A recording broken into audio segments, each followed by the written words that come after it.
Welcome to the Complete Creative Podcast for passionate creatives who want to live well, create on purpose, and feel satisfied in every way.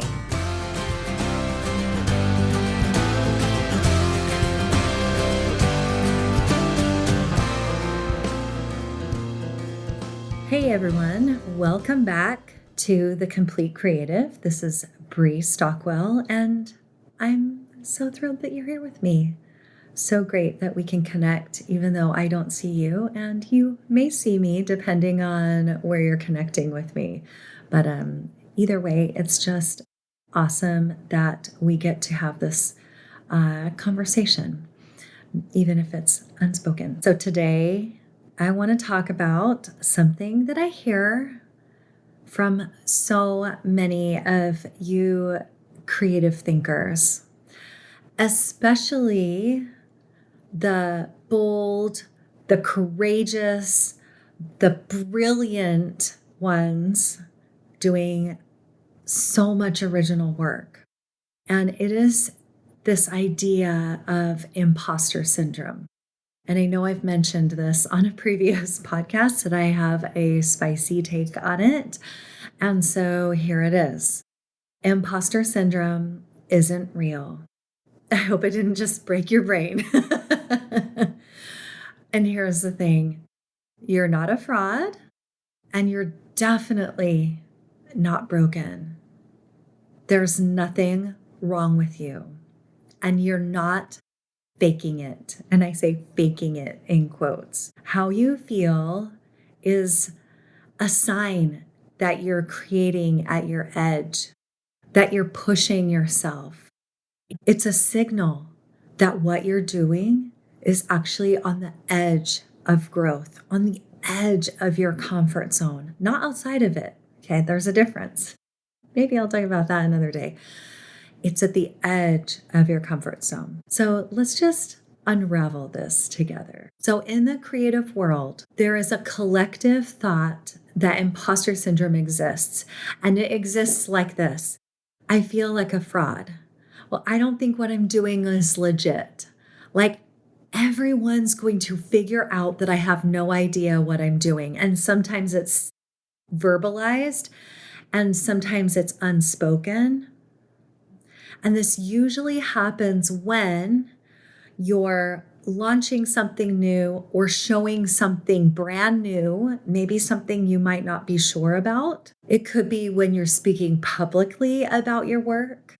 It could be when you're raising your prices.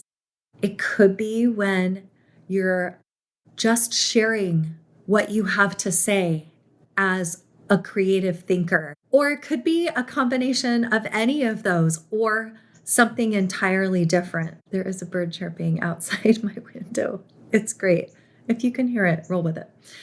So this narrative about what imposter syndrome is and why we should be plagued with it like it's normal is everywhere in creative circles. And it's everywhere, and it's always framed like some sort of personal defect, like your doubt is somehow a sign that you're not cut out, or you're not supposed to be doing, that you're not cut out for what you're doing, or you're not even supposed to be doing what you're doing.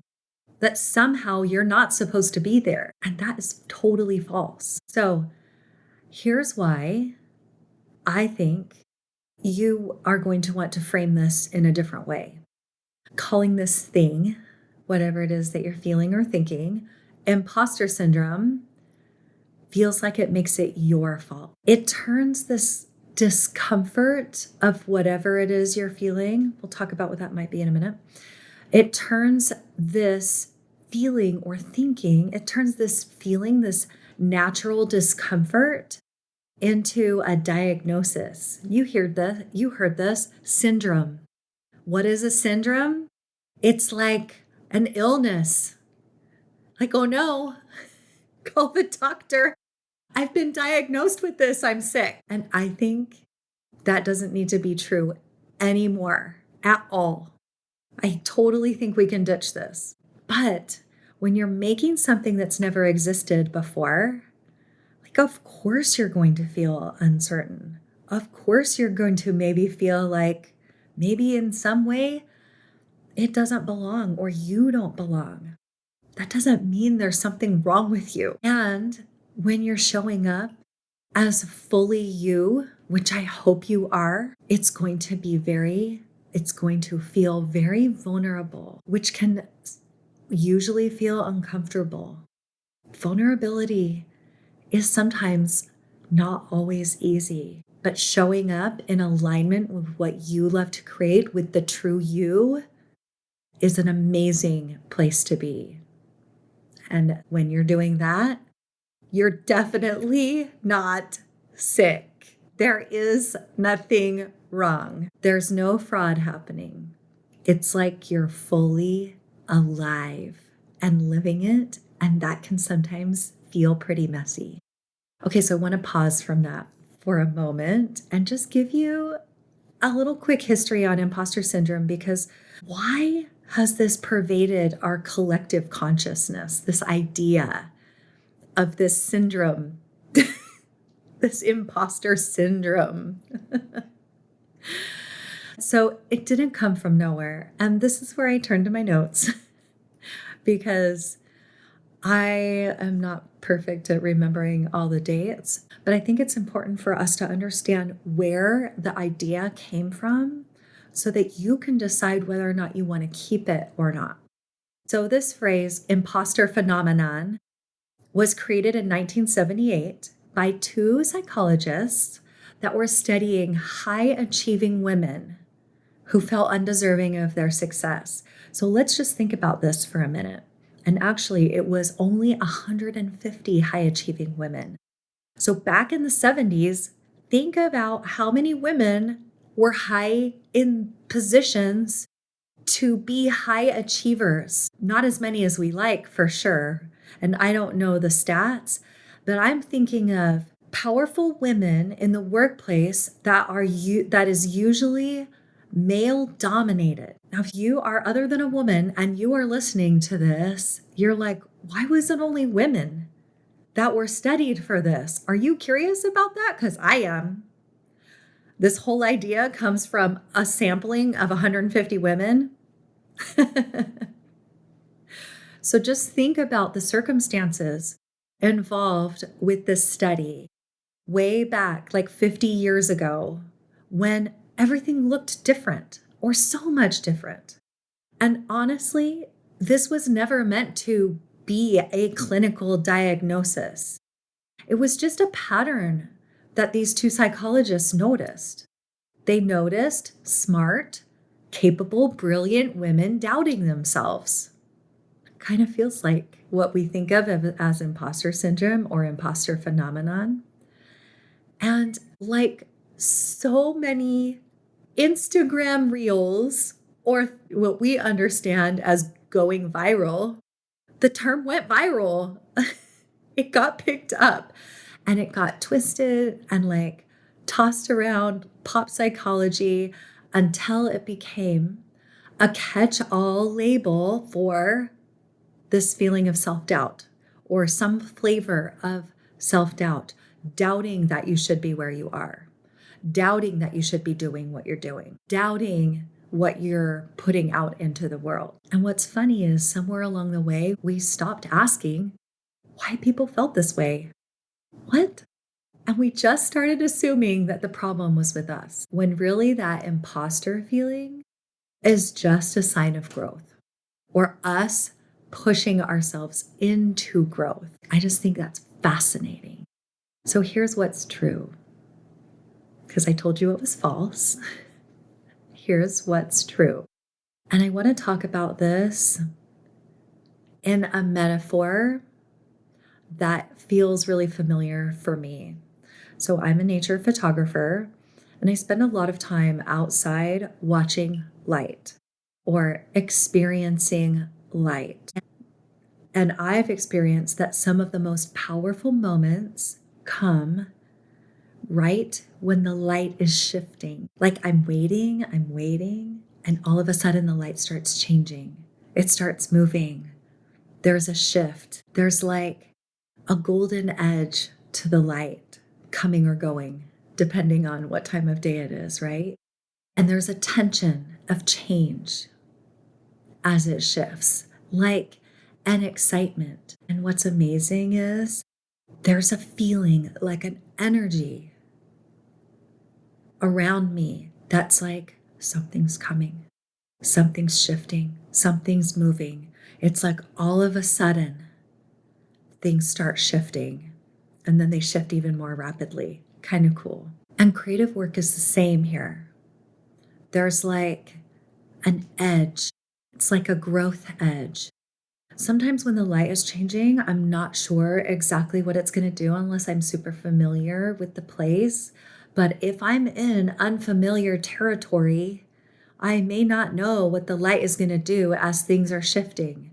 As I've put myself in a vulnerable position for an experience. And so many times I'm like standing there, I'm like, what am I doing? How did I get here? What is happening? And I sometimes am like questioning my life choices in those moments, especially if it's not the light isn't shifting how I thought it would. You know, you hear the metaphor here. Things don't always turn out or shift how we want or how we imagine that they will. And so often, just like in my photography, I'm usually surprised. I'm like, oh, I didn't even know that was going to happen. But I've put myself in the place, I've set myself up. Now I'm going to watch the growth. Now I'm going to see what happens and be okay with it when I put myself in the place. So sometimes when we put ourselves in the place, it's like not always comfortable, especially if we've never experienced it before. That's what y'all are calling imposter syndrome. I'm here. I've not been here. I don't really know what's going to happen. I don't know what other people are thinking. I don't know what to expect. I'm unsure. I'm doubting that the sun is, or the light, I'm doubting that the light is going to do a specific thing. And it's also okay.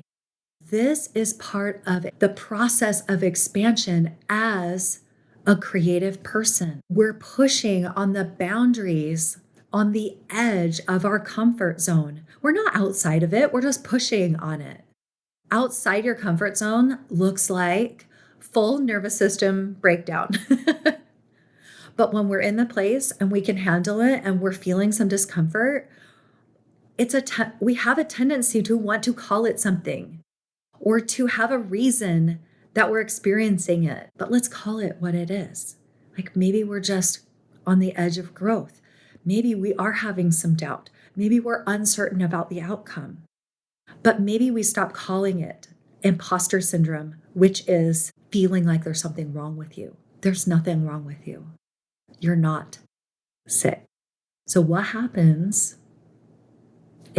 would happen if you stopped saying, thinking, talking about imposter syndrome? Well, I think you stop fighting yourself. You stop fighting the uncertainty. You stop fighting the discomfort of growth. And instead you lean into it like a badass creative. Sometimes when we think imposter syndrome, we think, whoa, whoa, whoa, breaks. And what if when we were feeling this feeling that we associate with imposter syndrome, we're like, oh, this is where the green light is. Where instead of pumping the brakes, I press go. I push on the gas. You also get to ask, what if this isn't a crisis? Like a problem to be solved, a crisis to be handled? What if it's just a crossroads in your expansion, in your growth? I recorded a podcast on words and like mantras, and I believe that words matter and that language, how we speak, creates our reality. So when we can actually name what's happening and what we want to have happen, that's a powerful place to be. So let's reframe what imposter syndrome could look like instead. How about creative risk? That feels a little uncertain. What if you're just taking a risk? You're trying something. Or it could be a creative experiment. Get curious about what's next, what the outcome might be. What if it's identity of, what if it's you shifting into you 2.0, like an identity evolution? I felt this in my photography where I'm like wondering, why did I make that kind of photograph? And I'm like questioning myself. And instead, I just pause and I'm like, that's okay. I'm going to find out later, but I'm going to allow myself to make the photograph and I'm not going to question it. And I'm not going to tell myself it's wrong. And I'm going to lean into the photographer Brie 2.0 that's probably coming. Like, we want to evolve and we want to grow. And that's how we do it. We take the risk and we allow ourselves to push our own boundaries. It's kind of awesome. So before I finish, I want to tell you about a sticky note I created for myself. I use sticky notes to change my beliefs or to shift into new beliefs that I want. And I wanted to picture myself on the TEDx stage. And I haven't been there yet. But whenever I pictured it, I'm like feeling the imposter syndrome. I'm feeling like, oh, I don't belong there. What in the world would I ever be doing on the TEDx stage? And guess what? When I go there, I want to feel like I belong there. And so I created this sticky note that said, I belong everywhere I want. Oh, that says, I am that I belong everywhere I want to. So if I wanted to be on the TEDx stage, I want to believe that I belong there. And I actually want to believe that I belong there now versus needing to do or complete certain things or be a certain way before I even get on the stage. Feeling like you belong happens before you get there. So there's telling yourself, like being okay with the self-doubt when you're there in the moment. And there's also the pre-work, the intentional showing up of deciding that, of course, you belong there. This is exactly where you should be. Nothing is wrong with this moment. That is the super cool work that I get to do with my clients and with myself, like showing up on this podcast. Who am I to podcast? Yeah, of course I podcast. Yeah, of course I podcast because I want this information. I want what's in my head out into the world. So you can hear my spicy opinion about imposter syndrome because this is the way I choose for it to happen. So yes, I showed up today to record. And then when I'm done, I'm going to edit it and put it up for you to hear right now. Yeah. So of course I belong here at my microphone because I've decided that it's so. And I've done the work to show up this way. So I want to pause here and invite you to something. That next time you feel yourself thinking, I'm not legit, I don't belong, imposter syndrome has a huge hold on me, just take a breath and remember this conversation. Remember my spicy take that imposter syndrome doesn't exist. And it's not imposter syndrome. Nothing is wrong. This is your creative self opening up to more. You're not a fraud. You're exactly where you need to be. All right.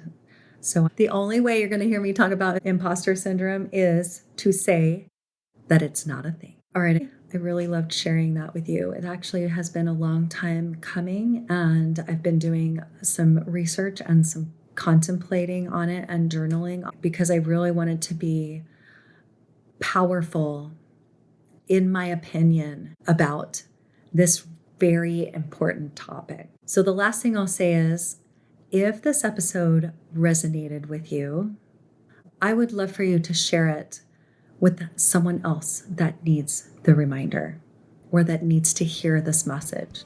All right, that's it. This is Brie signing off. See you next time. Bye.